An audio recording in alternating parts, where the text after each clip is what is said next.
Yitirdim kalbimden Yitirdim kalbimden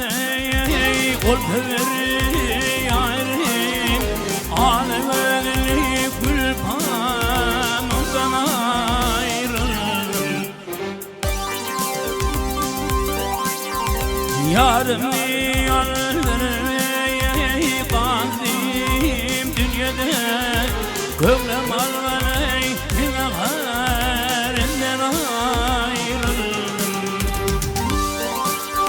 Sağ olasın. Dillerim çevirey, dillerim çevirey Yüzleri şemşan, menenimi çeker mina Tatlı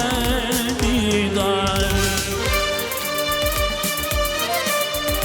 Kara gözlü alemeye kaşlı periler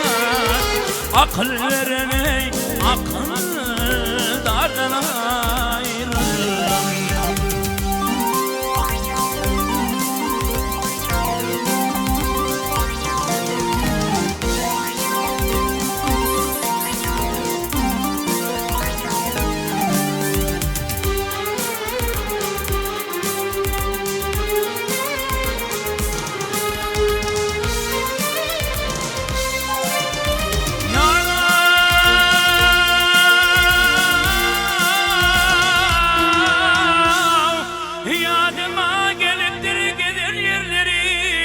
Savreyle tempeleyi vermeda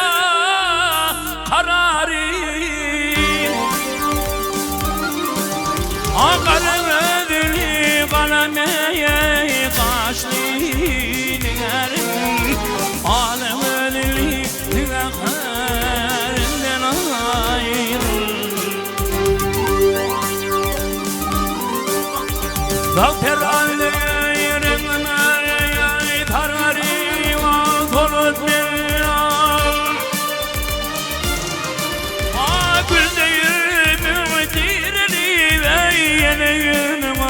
Ölüp Leylam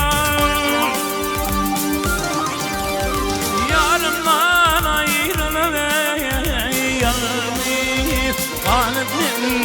Akıl verene akıllardan ayrılır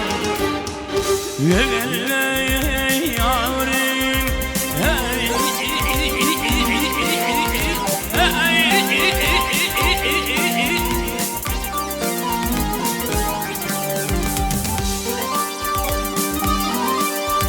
Yine şulleyin Ali Otur yine